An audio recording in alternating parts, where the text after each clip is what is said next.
This week on PTL, we're facking off with MightBear. Zyrene is back for some real talk, and we have a pause. Oh, we have a pause. We do. We have a pause. Pulse. We do. We do have a pause. Really? What do we have, Deficio? I'm not happy about it. sorry about that. Technical difficulties. We're just gonna skip to the very best part. Primetime League search right now! Oh my God! He stole the Elder Dragon! Sneaky! Jin-Air Green Wings are going to be the first team to take down SK Telecom T1 in the summer split with a 2-1 victory. EDG will retain the most dominant position in the LPL. Hello, welcome to Primetime League! I'm Rivington Business the Third, and this Master of Disguise is Aiden Zyrene Moon. We're about to get freaky up in the LCS. Just to prove that I'm Aiden Zyrene Moon. Freak sucks and so do puns. We have that on tape now. It's official! All champions have now been played in competitive League of Legends, as a rookie of Invictus Gaming was the first to take Talia to the big stage over in the LPL. This is a huge win for champion diversity everywhere. And we got to see her played support by Double Doge over in Turkey, so that's really awesome. And honestly, if you talk about it, Champs played in multiple roles. Garen, Skarner, Teemo, and Warwick have also been played in 2 roles in top tier play. So, you know, similar boat to be in. Honestly, though, I think Talia is actually quite good. I think people had to learn the champion. Also, the last round of buff certainly helped. And I think at this point, like, as we're seeing people playing her, I think she's totally viable. I'm excited. I want to see it in the NALCS. Hopefully we get some of our own Talia play. There are currently 6 teams that remain undefeated in the major regions around the world. That means no match losses. These are Team Solo Mid, G2 Esports, H2K, Flash Wolves, J-Team, and Edward Gaming. Yeah, these, honestly, it's pretty awesome. So we're seeing teams in Europe and the LMS are playing best of 2s, so you just assume they won game 3. You know, if you want to kind of like pretend they're not cheating, of course, G2 and HK played each other, which makes that awkward. Yep. Either way, TSM, Flash Wolves, and EDG definitely look like the strongest in their respective regions. I think G2 kind of rounds into that one as well. I think they're slightly better than H2K, but they went 1-1, so you can kind of argue which one is actually better. It's crazy how a few of the teams at MSI went back and did well. I'm excited already to see what happens at the next international event. And it's so far away. October, you know, you got 3.5 months. We'll get there. Thanks for making it sound not so far away, Freak. 3.5 months. I got you. Now you'll notice that one team wasn't on that list. We're looking at you, SKT, who suffered their first loss of the split against the Jin-Air Green Wings. And to rub salt into the wounds earlier this morning, they were also 2-0'd by the Freak of Freaks in a performance that echoed their MSI slump. Yeah, it's really crazy. Faker obviously had very, very bad games in LeBlanc. I mean, so did the rest of the team overall. Like, their KDA across the matches was pretty poor. The really funny thing, though, is the team that SKT Perfect Game that we talked about last week, MVP, they beat Jin-Air, who beat SKT. So there's some weird rock, paper, scissors thing going on where Korea's doing weird stuff. I actually think it's a bit of SKT playing a longer season and just trying things out. After they lost to Freak of Freaks, they didn't seem very sad. They're just kind of like, well, we lost, but they're just kind of whatever. So I think there's a chance that they just bounce and, you know, come back. It's SKT. I think they'll do that. This is like that point where they're down 50,000 gold and they're still going to come back. Yeah, I mean, SKT are clearly a very good team. You lose 2 matches, okay, that sucks, but we expect them to do well later on. Yeah. Yeah. Do you hear that? No? It's the latest edition of My Check. Do you hear that? No, I don't. Shut up. Can we play the video? We are born ready. Yes, we are ready. Hashtag we ready. Hashtag we ready. Hashtag vacation is over. Never sing here, or it instantly goes into the mic check thing. I actually didn't get full of singing last time. Luckily. Maybe you need to sing again. Yes, this time better. I don't want to be rude, Gilius, but I got both Baron and Elder Drake. Yeah, I need to practice my Torino. Really, CB. It's my Torino! I'll be there. You're here. Maybe I can gank top 2. I got it. Nice, Nice. Good job. Not bad. Nice! Holy shit. Oh, nice! Holy shit. Was that a W? Yeah. Holy shit. All right, go to Dragon. Go to Dragon. Let's rush Baron. Oh, Sneaky W? Shit. Sneaky W. Good job. All right, nice. Low. It is 220 damage. I don't get the same kind of excitement playing Braum, you know? Why they not What? You get the controlled, what is it? Excitement. I don't get excited. Wait, Carrying the team with your comps. winning is the most fun you can have, man. Wait, we're killing Keith. I'm helping Keith. We're killing Rumble. Run Rumble. Nice. Nice. Back up. Back up. Back up. Good job, guys. Back. Almost mid. I'm Papa Yeah, push. That's it. Okay. Take deep breath, guys. Let's go. Can we get them? Slow. Nice. We can finish this. Like, turn it. I can stop. He's slow. Wow. See ya. I'm fine. Okay, nice. Nice. No, fight. Nice. Nice. Keep fighting. Mid take all kills, yeah. Support carry. XD. Just talk about everything. Yeah. If you guys feel like it's not relevant, who cares? Talk about it. Okay.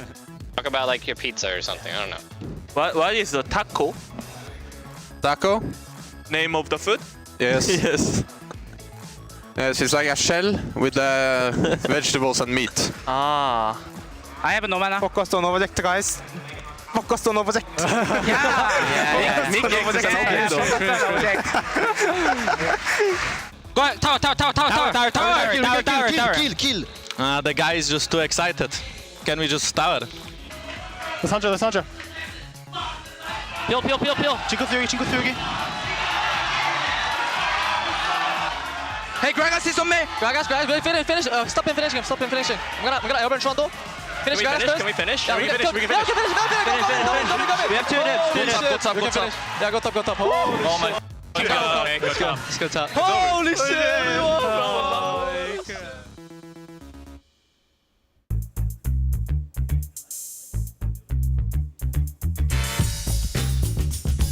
Welcome, ladies and gentlemen, to the first FAQ off of the summer split. I'm honored to have Vitality jungler MightBear here to FAQ off with me. Thank you very much for coming. I've never FAQed off with a bear before. How are you today? So exciting because I have this interview, so I'm so excited. Yay, I'm very happy to hear that. All right, Mr. Bear, here's how FAQ off works. For the next 2 minutes, I'm going to read the questions that our viewers have tweeted in and they want to ask you and they want to know from MightBear. And you've just got to do your best to answer as many questions as you can in the 2 minutes. Okay. Make sense to you? Yep. Now, I know that you did understand because you've already been replying to tweets like this one on Monday. Comes from @SpacemanRiff. He was talking about MightBear not as strong as Russian Bear. Did you mean Diamond Procs?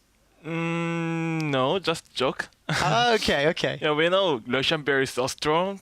Just I say, my mean is I'm more strong bear than Russian Bear, so it's just a joke. Okay, Yeah. just a joke. All right. Yeah. Well, maybe one day we'll see you against Diamond Procs as well.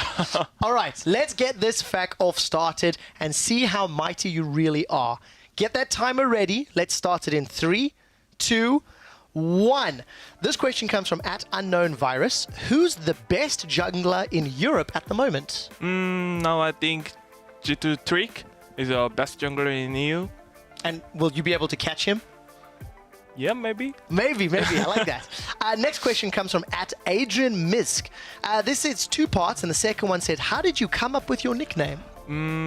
Before my nickname is Moon, but Moon is also in China and NA, so I need a more specially nickname. So I asked my manager, Gabor, so Gabor said to me, you looks like MightBear, so... That is so good. I like that one. Yeah, so I just did. That is great. Thank you for that. All right, the next question comes @TheBackQuill.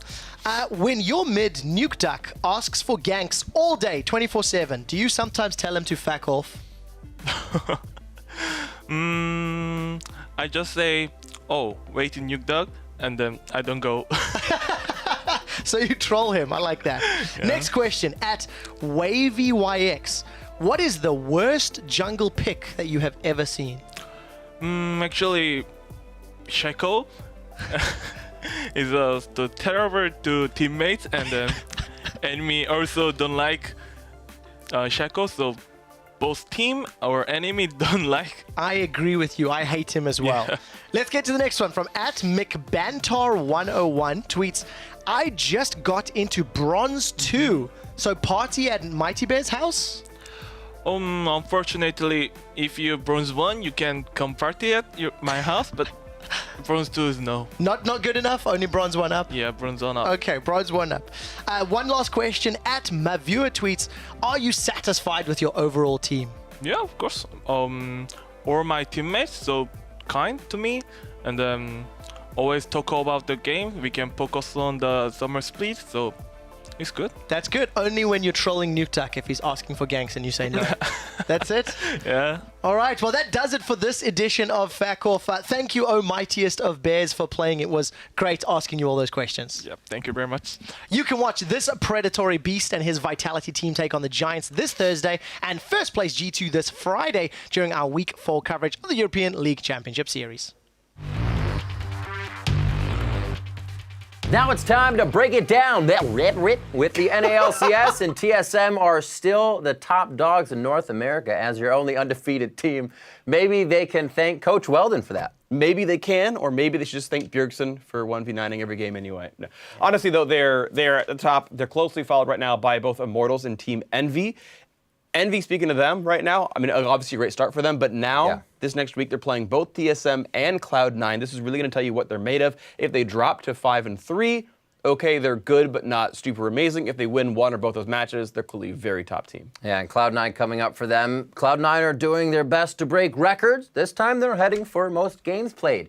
And then NALCS, with another weekend of the 3-game series, they're going to really try to make it hard on themselves. Moving on, Liquid and Apex sit in the middle of the pack, with Liquid now splitting time between AD carries Fabi and Piglet. And Apex are trying their hardest to convince us that Jarvan is viable. Make it happen, right? Definitely a possibility. I'm afraid myself, but it's okay. Counterlogic Gaming, though, are still counterlogically tilted after doing well at MSI, so their faith well is dried up, which means that if no one believes in them, they'll probably do well again. That's how CLG works. If you don't believe in them, they do wonderfully. It's like the opposite of Never Neverland or something. I'm sure there's some fantasy thing where it only works if you believe in it. Either way, Beetlejuice, who knows? Cop turned in his badge and gun. He and Echofox have parted ways. He's no longer their coach, and all the Team Dignitas fans need to give their energy to Kiwi Kid because, well, his team's not doing very well. Week 2 energy looked okay. Week 3 energy looked bad, just like Week 1 did. Yeah, they're going to have to turn things around, as well as finally Phoenix won. They are still winless, and even I'm struggling to think of more Phoenix Rebirth metaphors. I even asked this guy. Yeah, there's none. Didn't work. Nope. And moving on, despite you're wrong. Despite TSM's dominance here in the NALCS, there is still an interesting trend that we've seen in their matches this split. Looking at the matches, their opening games tend to be resounding wins, and their Game 2 is substantially worse by comparison. Their only losses have come during those Game 2s, and their average KDA between games is 11.5 and 4.0 respectively. Yeah, and you can see all the stats on your screen in a second right here. Their gold leads are worth, etc., etc., etc. Some of this is just like, well, sometimes you lose games, and when you lose games, your stats look a little bit worse. I think it's honestly more of TSM understanding that they're playing this split to improve. Everybody's eyes are on Worlds. Now that the individual games don't mean quite as much, you're seeing teams play more aggressively. You're seeing them try more things out there, and I think we'll see, TSM uses as learning experiences to, like, there's actually, Doublelift on stream had said he wanted to lose a game to Energy just to see how teams would abuse them. Like, what their mistakes were so that someone could kind of pry them open. So I think this is TSM just probably improving over time. It'll be very interesting because it doesn't seem like anybody has cracked the shell, but this is kind of seeing TSM now not coming from a losing position, not having to fix up a lot of patches, kind of float around at the top still, but being at the top, people are going to have to be afraid. And the cool thing is there's a lot of really good teams. I think there's 4 very high quality teams in NA with TSM, Immortals, C9, and Envy, and those will take games off each other all the time. Well, we'll see what happens.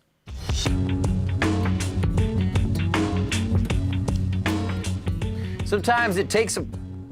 David, what are you still doing here? Standing. You know this is the pro, not Twitter or fantasy. Yeah, isn't it for me? Isn't it? Am I the? No, go do Twitter. Oh, okay. Thank you, freak. This is my domain. Sometimes it takes a pro to know the pro. Are you a pro? How many pros are out there this week? That's what we wanted to find out when we gave you the eye earlier this week. But whose eye is it? I'm sure you want to know. Let's find out. If you guessed that it was Team Envy's jungler Proxen, then you would have been correct. Good looking out. Proxen started his pro gaming career in Korea after a quick stop off in Japan. He found his way to the sunny shores of California and became the starting jungler for Team Impulse. Now on Team Envy, he's finally found his groove. Proxen currently holds the highest gold per minute of any junglers in the NALCS and is third in both KDA and kill participation. Pretty nice. This weekend, he'll get to prove his worth against Svenskeren and Meteos as Team Envy take on TSM and Cloud9.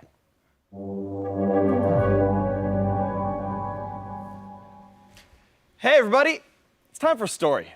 Once upon a time, there was a Twitter segment, and almost everyone who entered it sucked. The end. Cool story, right? Well, it's true.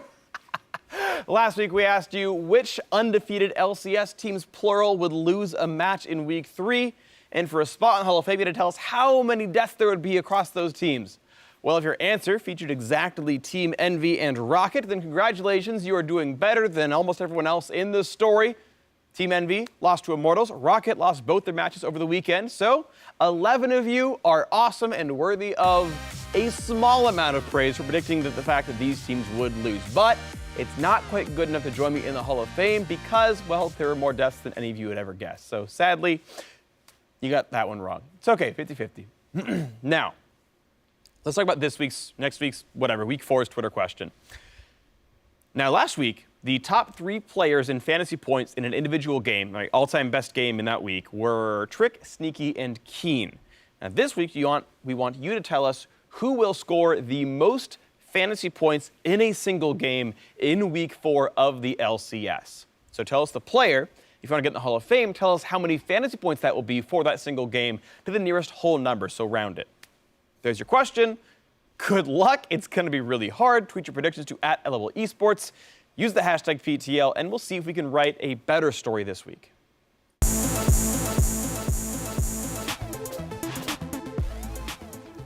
Welcome, everybody, to the PTL Fantasy segment where I get to fly solo this week to help optimize your fantasy LCS drafts. That means I actually get my real name. I'm Optimus Tom. Let's kick it off with the studs behind me here. We got a couple of top laners and a mid laner to talk about, but the big key for the studs is going to be long games. Both Impact and Keen are going to be in for long games this week. Keen specifically wants some wins against Team Liquid and Fox to put up those big fantasy points. But let's talk about some guys who aren't going to be performing as well, the duds. Now, 2 of them come from the same team, and that's Origin, who are going up against both Fnatic and Splice this week. Fnatic offers the least opposing fantasy points against junglers, so Amazin's going to have a hard time. And Power of Evil, his projections are less than average for other mid laners, so there's a lot of better options to pick up, like Keen, who's a stud. And of course, we have Piglet on the side there. We don't really know if he's playing or not, so you might not want to start him off there, like 85% of you that still have him.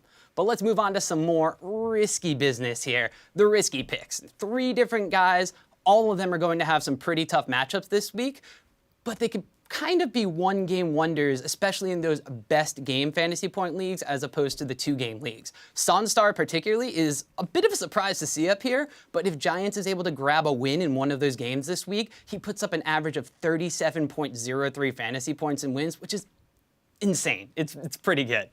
But this week we also got a chance to turn to the Fantasy LCS subreddit and answer your guys' biggest questions about the Fantasy LCS. Now, something I kept seeing that was brought up a lot, specifically by user Frankie464, was, do you think Smoothie or Bunny are good pickups as support with them constantly sharing playtime on C9? Well, Frankie and everybody else in Fantasy LCS land, it really depends on the structure of your league. If you're in that 2-game league, you really want to stay away from subs because you never know if they're going to be subbed out in game 2 or if they're going to start to begin with, so it's really difficult to predict who's going to be going there. In the best game league, the switching up might actually wind up working out for you guys, especially like Cloud9, because they seem content to put both Bunny and Smoothie in consistently. But you're going to want to know who puts up the points when and when it matters. Now, Bunny on average puts up 2.5-ish fantasy points per game more in losses than Smoothie, but Smoothie crushes Bunny in wins with about 10.4 fantasy points per game more when they actually win games. Now, Cloud9 has played a lot of games this split, and even though they have a very positive record, they have put up a decent number of losses in games. So if you're looking for consistency, why don't you go for the 4th best fantasy pick, Hakuo? He's only owned in like 30% of the league, so you might as well just pick him up for consistency. Anyway, guys, that's all the fantasy we got time for today. And until next time on PTL, don't forget to check out the Fantasy LCS subreddit and get your questions heard on air. Now it's time to quickly look back at last week's European LCS games. 9 out of 10 series resulted in a 2-0 victory, securing 3 points for the winning team. The only tied series was H2K against G2, and it swung super heavily. H2K were able to win a game off a team fight that led to Baron, and G2, on the other hand, they simply Goomba stomped the early game.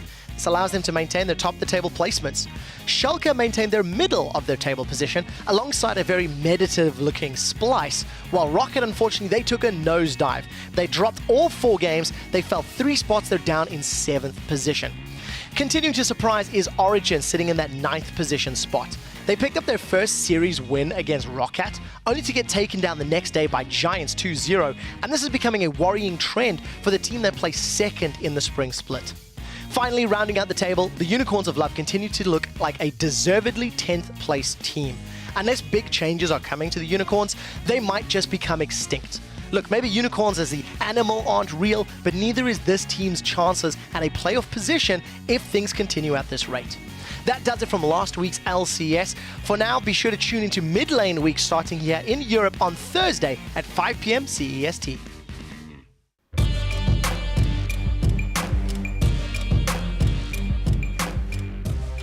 Summer 2015 CLG. Spring 2016 Week 5 TSM, Week 6 Renegades, Week 7 Liquid, and TSM in the quarterfinals. Each one of these teams saw an improvement in their performance at those times, but what do they all have in common?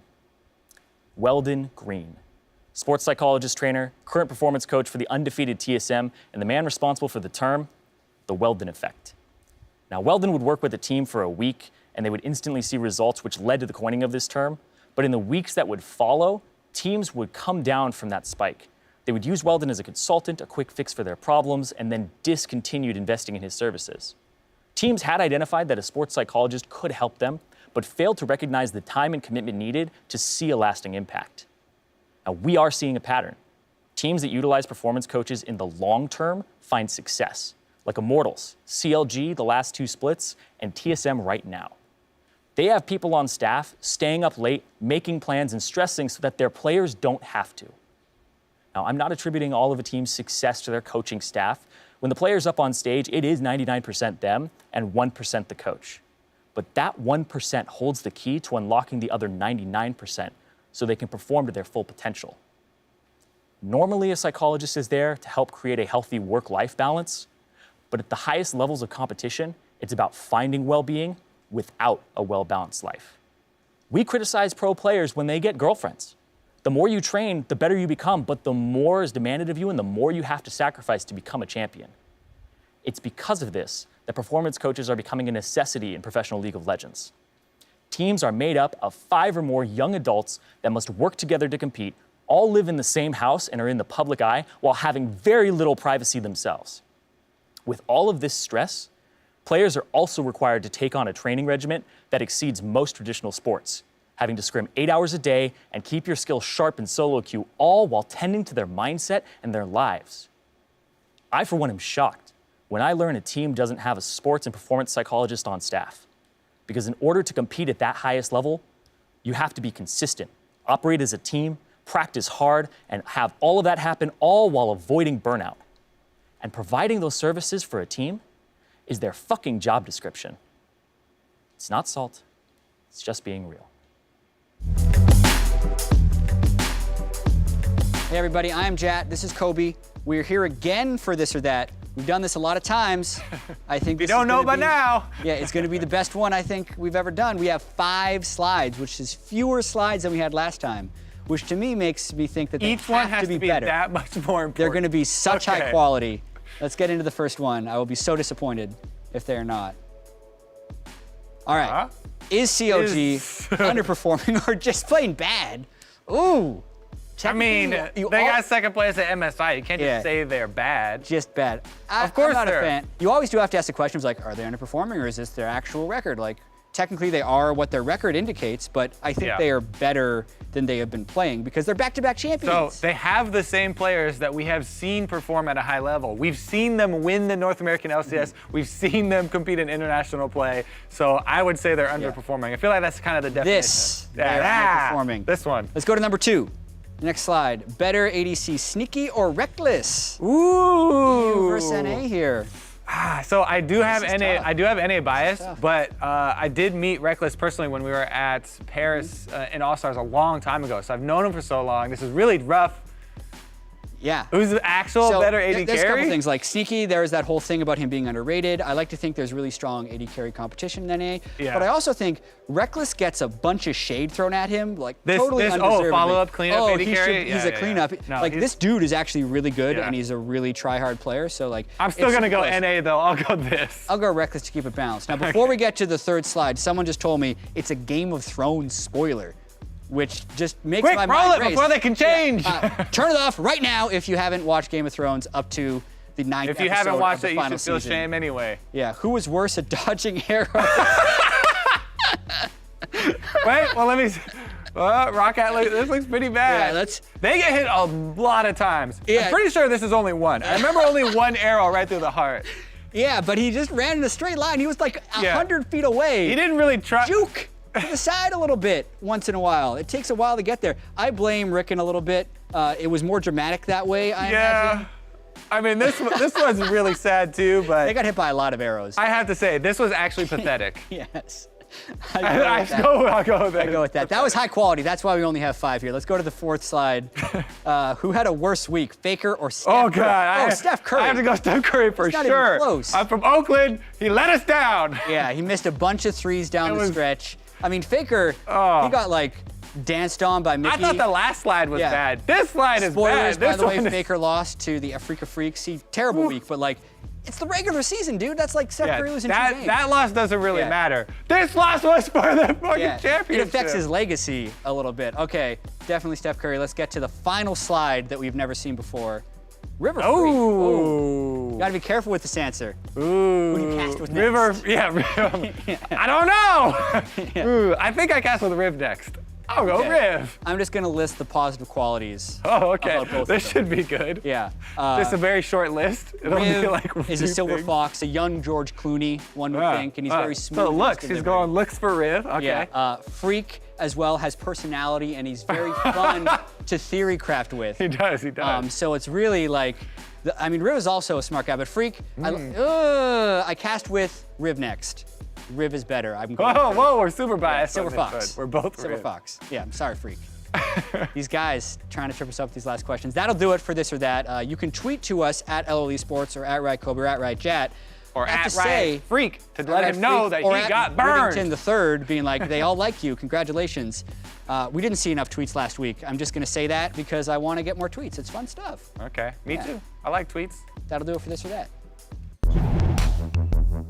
It's time for the regional rundown where we sit down, and we're starting with the LMS. After earning their region a top seed for this year's Worlds at MSI, the Flash Wolves have come out strong for the summer split. They 2-0'd AHQ for the first time in a regular season series and are currently undefeated, aka doesn't suck. AKA does not. That's very correct, man. 8.5 Team KDA, first in the LMS, 100% first Towers, 100% first Dragon, suggests that, well, look, they're stepping up their macro game. They're doing quite well for themselves. It's still early, but honestly, look, we've kind of known for a while Flash Wolves are one of the best, if not the best team in the region. And they're showing it right now. In the rest of the standings, J-Team sit behind the Flash Wolves, while Hong Kong Esports and AHQ are tied for third place. Maki, Midnight Sun, Extreme Gamers, and Team Mist round out the bottom half of the table. Now in the LCK, where not only did Jin Air beat SKT, but so too did the Africa Freaks in a crazy, crazy game. Jin Air went 2-1 in their series against the world champions, bringing out the rare but strangely fabulous sight of Angry Coma. What's even more surprising is that after beating SKT, they would go on to lose to a substantially weaker team in the LCK, MVP. Yep, that was team the SKT perfect game. I know, it's weird. Korea does weird things. That's okay. You know what? It's fine. It's a long season. I'm sure these teams will get back to where they're supposed to be. That's true. Yeah. Either way, though, you're seeing kind of the records here, right? The score lines and whatnot. Jin Air Green Wings doing some cool things for themselves against SKT. They had a 4.7 KDA, 340 gold in 20 minutes. Against MVP, obviously it was much, much worse. Look, losing games looks bad. That's how stats work. You know, no big surprises here. And now, if we were surprised about Jin Air winning, we were even more surprised when the Africa Freaks 2-0'd SKT earlier this morning. Could this be the world's curse coming back to haunt them now? Is it kind of almost tenfold this time? In my mind, I can't say that because they already started this year off doing really well and smashing the mid-season invitational in the playoff and already winning the spring split. They'll probably still end up winning the summer split. So I mean, I don't know what to tell you, right? Like, okay, that 2 bad series. Technically, you can draw a line with 2 points, but I feel like there's more to it than this. There will be more, probably a lot more SKT victories coming in the future.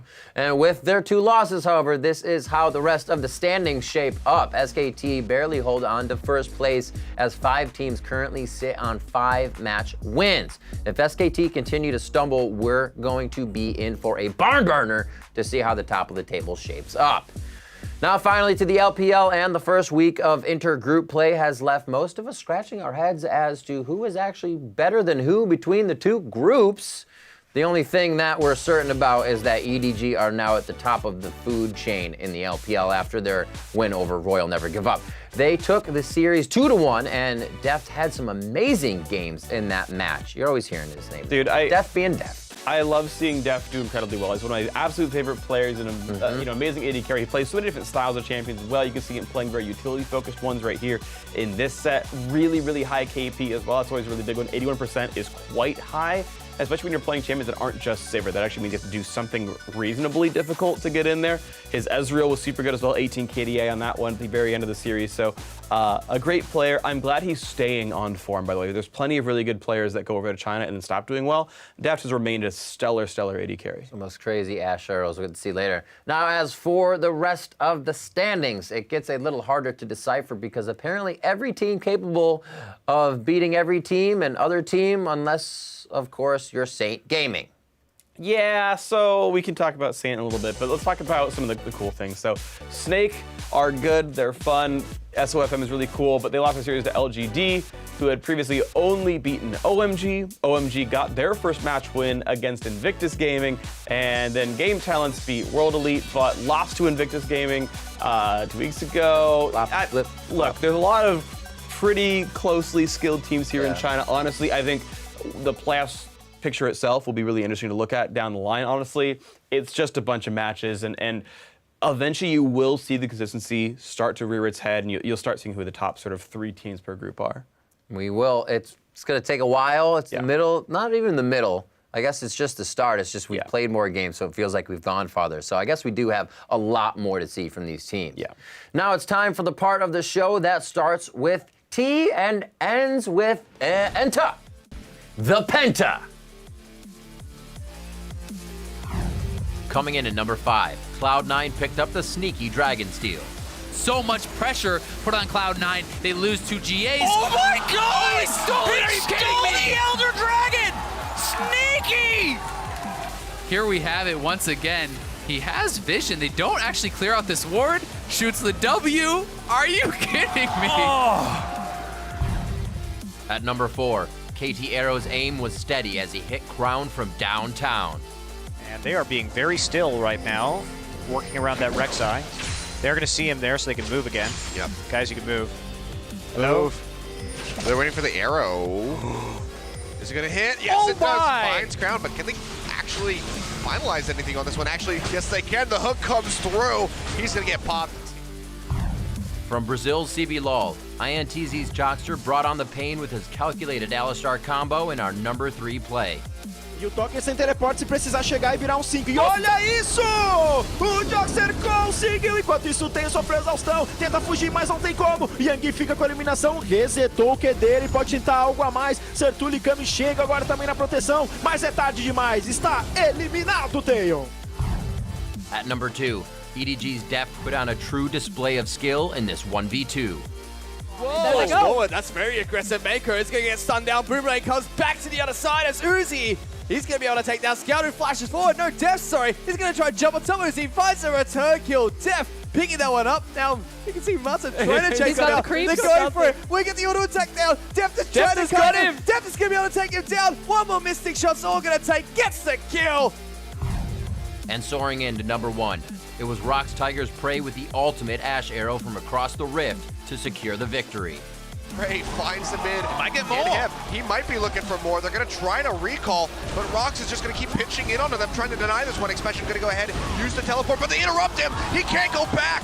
It's going to be just Bray sitting on the Nexus Towers with the Parent and Powered minions. He finds one of them, and Rox disengaging, trying to keep away from Longzhu as long as they can. Looks like the recall will come through Yuri. Can he do enough? TP being used by Smeb. They're just going to try to finish this one right here at 42 They're and a gonna half do minutes. It's already exposed. Fury goes down. Rox Tigers beautifully played. Deny the backs from Longzhu and take them down with the back door from Bray and the TP from Smeb. Wow, what a way for that game to end.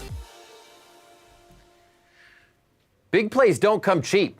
They're earned with blood, sweat, and tweets. So make sure when you see a big play, you hit us up at LOL Esports with the hashtag #ThePenta, and we'll make sure your hard work is rewarded as always. Of course, we got